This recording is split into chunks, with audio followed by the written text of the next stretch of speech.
1998 ബാച്ചിലെ പൂർവ്വ വിദ്യാർത്ഥി സംഗമ പരിപാടിയിലെ അധ്യക്ഷൻ. ഒരു കാലത്ത് എൻ്റെ വിദ്യാർത്ഥി, പിന്നെ ചില കാര്യങ്ങളിൽ എൻ്റെ അധ്യാപകനുമായി മാറിയ ശ്രീ സുരേഷ് മെച്ചേരി ചില കാര്യങ്ങൾ, അതുപോലെ ഇവിടെ സ്വാഗതം ആശംസിച്ച പ്രിയ സുഹൃത്ത് ശ്രീ രാജീവൻ, അനുശോചന പ്രമേയം അവതരിപ്പിച്ച പ്രിയപ്പെട്ട രഞ്ജിത്ത്, വേദിയിലുള്ള പ്രിയ സുനിൽകുമാർ, സദസ്സിലുള്ള പ്രിയപ്പെട്ട വിദ്യാർത്ഥികളെ, വിദ്യാർത്ഥിനികളെ, സുഹൃത്തുക്കൾ,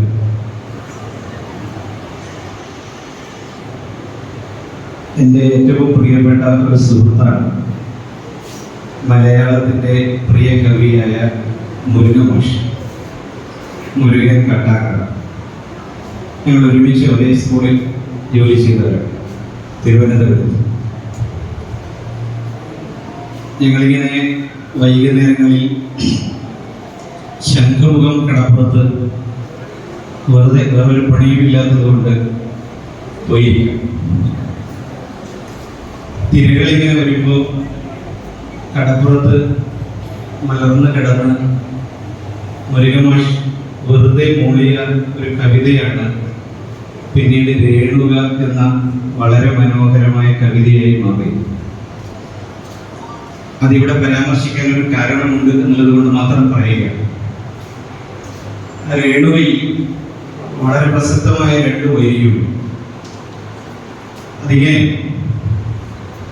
രേണുകേ നീരാഗരേണു കിനാവിന്റെ നീലക്കടമ്പിൽ പരാഗരേണു പിരിയുമ്പോഴേതോ നനഞ്ഞ കൊമ്പിൽ നിന്ന് നിലതെറ്റി വീണ 2 ഇലകൾ നമ്മൾ. പിരിയുമ്പോ ഏതോ നനഞ്ഞ കൊമ്പിൽ നിന്ന് നിലതെറ്റി വീണ ഏതാനും ഇലകൾ കൂടിച്ചേരുമ്പോഴാണ് ഒരു സതീർത്ഥ്യ സംഗമം ഉണ്ടാവുന്നത്. നനഞ്ഞ കൊമ്പ് എന്നത് സ്നേഹത്തിന്റെ പ്രതീകം. അങ്ങനെ 98 SSLC ബാച്ചിന്റെ നനഞ്ഞ കൊമ്പിൽ നിന്ന് നിലതെറ്റി പറന്നു പോയ കുറെ ഇലകൾ വീണ്ടും കൂടിച്ചേരുന്നതിന്റെ കൃത്യത ഈ പരിപാടിയിലും നിങ്ങളുടെ മുഖത്തുമൊക്കെ നോക്കുമ്പോൾ കാണാൻ കഴിയുന്നു. ഇതിലൊരു വലിയ സന്തോഷമുണ്ട്. നിങ്ങളൊക്കെ പല നിലകളിലാണ് എന്ന് മനസ്സിലാക്കുന്നു. സ്വാഭാവികമായിട്ടും ഞാനിങ്ങനെ പലയിടത്തും കണ്ടുമുട്ടുമ്പോൾ പഠിപ്പിച്ച കുട്ടികളോട് ചോദിക്കാറുണ്ട് എന്തായി. അപ്പോൾ അവരുടെ ഒരു നില പറയും. അപ്പോഴാണ് ഒരു അധ്യാപകൻ എന്ന അർത്ഥത്തിൽ നമ്മൾ വിജയിക്കുന്നത്. ഒരിക്കൽ മംഗലാപുരം റെയിൽവേ സ്റ്റേഷനിൽ വെച്ച് തടിമാടനായ ഒരു സുഹൃത്തല്ല, ഒരു കക്ഷി, എനിക്ക് പരിചയമൊന്നുമില്ല, എൻ്റെ അടുത്ത് ഒന്ന് ചോദിച്ചു, നിങ്ങൾ പള്ളിക്കര സ്കൂളിൽ പഠിപ്പിച്ച മാഷല്ലേ, കാഞ്ഞങ്ങാട് പള്ളിക്കര? ഞാൻ പറഞ്ഞു ഉണ്ടായിരുന്നു. ഞാൻ എന്റെ ഓർമ്മയുണ്ട് ചോദിച്ചു.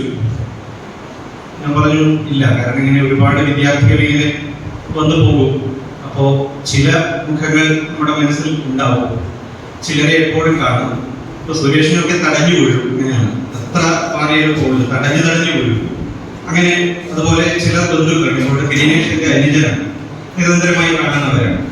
ചില അയൽപക്കങ്ങൾ, ചില ബന്ധുക്കൾ, ചില സൗഹൃദങ്ങൾ, അങ്ങനെയൊക്കെ ഉണ്ടാവും. അപ്പോ അവ പറഞ്ഞു, ഞാൻ അന്ന് 9G പഠിച്ച അബ്ദുള്ള ഇങ്ങനെ ഓർത്തു. അപ്പോ അബ്ദുള്ളയെ കിട്ടി. ഈ അബ്ദുള്ള പഠനം നിർത്താൻ കാരണം ഞാനാണ്. അതാണ് എന്റെ പ്രശ്നം.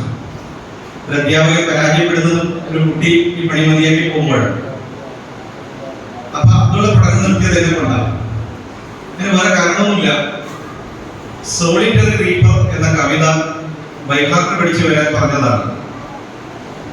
അവൻ ബൈഹാർട്ട് പഠിച്ചില്ല, പകരം ഒരു തോന്നിവാസം പറഞ്ഞത്. അപ്പോ ഇപ്പൊ പിന്നെ ബാക്കിയാണ് ഇപ്പോഴത്തെ വ്യത്യാസം മാത്രമേ പറയാറുള്ളൂ. അതാണ് എന്റെ പ്രധാനപ്പെട്ട പ്രത്യേകത.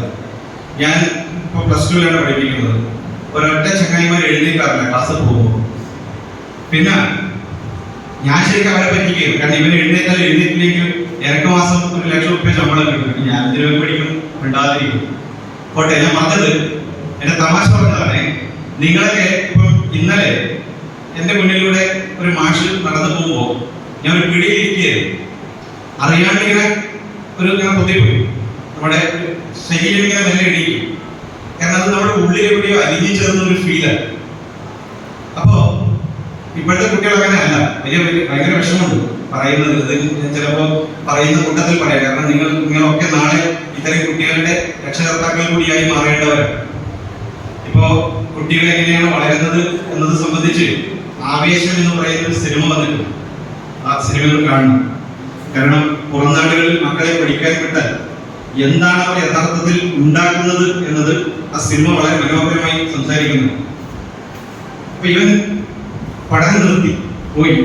പിന്നെ അതിന് കാരണം ഞാൻ ക്ലാസ്സിൽ നിന്ന് പുറത്താക്കിയത്. അപ്പോ ഞാൻ ഉദ്ദേശിക്കുന്നത് ഒരു 8 വരി പഠിച്ചാൽ 2 മാർക്ക് കിട്ടും. അങ്ങനെ കുറച്ച് ഒരു ഇതൊക്കെ പഠിപ്പിച്ചാൽ സ്വാഭാവികമായിട്ടും ഒരു 20 മാർക്ക് കിട്ടി ഇവൻ ജയിച്ചു പോകും, 10-ലെത്തും. അങ്ങനെ വിചാരിച്ചാണ് അവനെ തച്ച് പഠിപ്പിക്കാൻ ശ്രമിച്ചത്. ഇപ്പൊ തല്ലാൻ പറ്റില്ല. തച്ചാൽ മാഷ തന്നൊക്കെ വിളിക്കും. അതുകൊണ്ട് കൈ വാങ്ങാൻ പോലും പറ്റില്ല. ഭയങ്കര നിയമങ്ങളാണ്. പെൺകുട്ടികളെ തച്ച പോക്സോ കേസ് പ്രതിയായിട്ട് ദൂരെ നിൽക്കല, നോട്ട് നോക്കാനൊന്നും പോലെ. പണ്ട് നിങ്ങളൊക്കെ ഇടയിലൂടെ ഞാൻ നടന്ന് നിങ്ങളുടെ എഴുതുന്നൊക്കെ നോക്കിയിരുന്നു, നിങ്ങളുടെ ഒപ്പം വന്നിരുന്നു, നിങ്ങളുടെ അടുത്ത് ഇരുന്നിരുന്നു. ഇപ്പൊ വളരെ ദൂരത്തിലാണ് നിൽക്കുക. കാരണം 17 വയസ്സുള്ള കുട്ടികളാണ് എന്റെ ക്ലാസ്സിലുള്ള പെൺകുട്ടികൾ. നോക്കിയ പീഡനാണ്, തൊട്ട പീഡനാണ്. വെറുതെ എന്തിനാ ബുദ്ധിമുട്ടുണ്ടാക്കുന്നത്? വളരെ ദൂരത്തിലാണ് നിൽക്കുക കേട്ടോ. മാഷ പണിയുടെ രൂപഭാവങ്ങൾ മാറിയിട്ടുണ്ട്. അതുകൊണ്ടാണ് നിങ്ങളെ പഠിപ്പിച്ച കാലത്തിന്റെ കൃത്യതയെ മനസ്സിലുള്ളൂ. ഇപ്പോ വേറെ ഞാൻ പറഞ്ഞല്ലോ, വേറെ ജോലിയൊന്നും അന്ന് പരിചയിക്കാത്തത് കൊണ്ട് ഈ പണി ഇങ്ങനെ. എന്റെ നാട്ടിലെ തെയ്യംകെട്ടുകാരനായ ഒരു കർണാടകനുണ്ട്. കർണാടകൻ പിന്നെ പൊതുവെ ഈ പോയ സ്ഥലത്ത് അദ്ദേഹത്തിന് വേണ്ട രീതിയിൽ ഒരു സ്വീകരണം കിട്ടിയില്ല. തെയ്യം കെട്ടുകയും ചെയ്യും.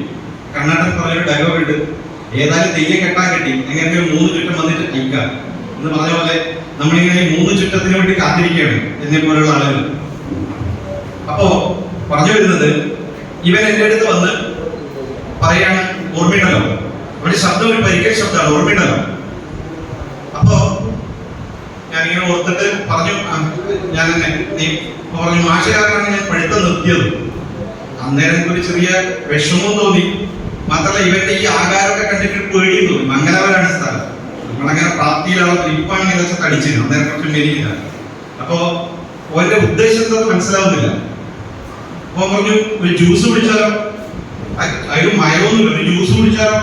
നമ്മ എങ്ങനെ ചോദിക്കുമ്പോ ജ്യൂസ് കുടിച്ചാലോ എന്നല്ലേ, അത് വ്യത്യാസമില്ലേ? അപ്പോ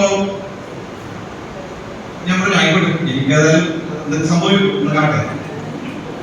പോയി ഇരുന്ന് 2 ചീപ്പ് ഷേക്ക് പറഞ്ഞു, മുഖാമുഖം ഇരുന്ന് കുടിക്കാൻ തുടങ്ങി. ഞാൻ വളരെ മെല്ലെ കുടിക്കുന്നു, കാരണം എന്താണ് ഇതിന്റെ പരിണാമം അറിയില്ലല്ലോ. അതുകൊണ്ട് വളരെ മെല്ലെ മെല്ലെ കുടിക്കാണ്.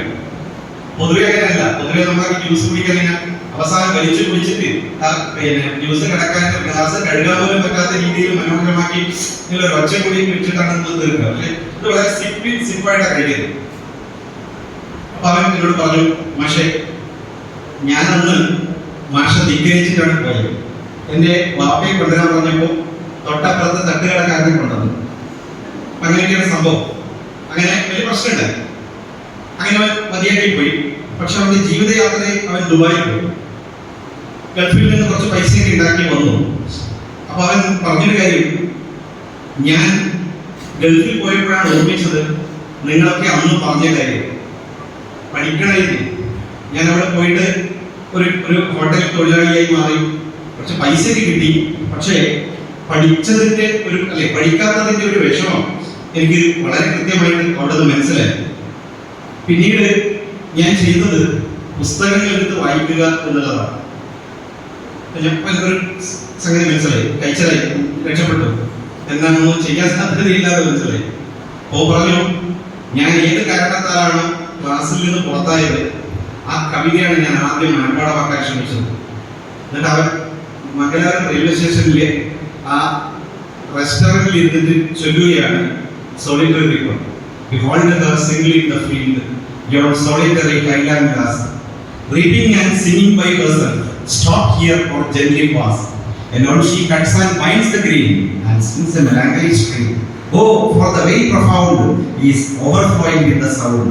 ഓം പാടിയത് കേട്ടിട്ട് ഞാനത് വൈകാട്ട് പഠിച്ചു. ഞാൻ പഠിപ്പിച്ച കവിതയാണ്, പക്ഷെ എനിക്ക് വൈകാട്ടാക്കേണ്ട ആവശ്യം ഉണ്ടായിരുന്നില്ല, കാരണം പാഠപുസ്തകം ഉണ്ടായിരുന്നു. അപ്പോൾ അവൻ പറയുന്നത് വളരെ സിമ്പിളാണ്, പക്ഷെ ഒരു ജീവിതാനുഭവമാണ്. അന്ന് പഠിക്കാൻ കഴിയാത്തതിന്റെ പേരിൽ പുറത്താക്കപ്പെട്ടു. പക്ഷെ ഇന്ന് ജീവിതയാത്രയിൽ ഞാൻ പലതും മനസ്സിലാക്കുന്നു. അപ്പോഴേക്കും എനിക്ക് പലതും നഷ്ടപ്പെട്ടു പോയിരുന്നു. അതങ്ങനെയാണ്. അപ്പോൾ കഴിഞ്ഞ വാർഷികത്തിന് ഒരു സ്കൂളിൽ ഡിസ്ട്രിക്ട് കളക്ടർ ഉദ്ഘാടനം ഞാൻ മുഖ്യാതിഥി. ഞാൻ ആദ്യം എത്തുന്നു. എനിക്ക് ഇളനീരും സോദയും പഴവും ചായയൊക്കെ തന്നു. തൊട്ടടുത്ത സ്റ്റേജിലേക്ക് കലക്ടർ വരുന്നു.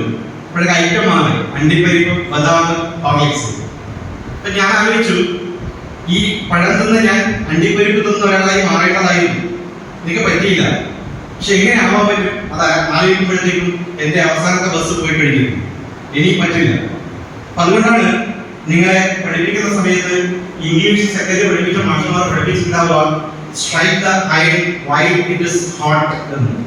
അല്ലെങ്കിൽ മലയാളത്തിൽ പറയുമ്പോൾ പഴുത്ത ഇരുമ്പിനെ അടിക്കണം, അപ്പോ അതിനെ എങ്ങോട്ടും വളയ്ക്കണം എന്ന് കരുതി ഒന്നും ആയില്ലെങ്കിലും ജീവിതത്തിൽ തോറ്റുപോകുന്നില്ല. കാരണം ഒരു യാത്രയിൽ പരിചയപ്പെട്ട സുഹൃത്താണ് എം എ യൂസഫ്. അദ്ദേഹം പഠിപ്പിക്കുന്ന ഒരു പാഠമുണ്ട്. ആ പാഠം ഒരു വീടുണ്ടെങ്കിൽ, മീൻസ് നമുക്കൊരു കൃത്യമായ ലക്ഷ്യമുണ്ട് എങ്കിൽ നമുക്ക് എങ്ങനെയാണ് അത് നേടിയെടുക്കാൻ പറ്റും. അതിന് വിദ്യാഭ്യാസം ഇന്നത്തെ കാലത്ത് വലിയൊരു തടസ്സമൊന്നുമല്ല. ആർക്കും എങ്ങനെയും പണം സമ്പാദിക്കാൻ കഴിയുന്ന, ആർക്കും എങ്ങനെയും സമൂഹത്തിന്റെ ഉയർച്ചയിലെത്താൻ കഴിയുന്ന വളരെ ഡെമോക്രാറ്റിക് ആയിട്ടുള്ള ഒരു കാലത്താണ് നമ്മൾ ജീവിക്കുന്നത്. അതുകൊണ്ട് നിങ്ങൾ ആരും തോറ്റുപോയവരല്ല എന്ന് വിചാരിച്ചുകൊണ്ടാണ് ഞാൻ കേവലം 1-2 വാക്കുകൾ സംസാരിക്കാൻ ഉദ്ദേശിക്കുന്നത്. പണ്ട് സാന്ദീപനി എന്ന് പറയുന്ന ഒരു ഗുരു, മഹർഷിയാണ്.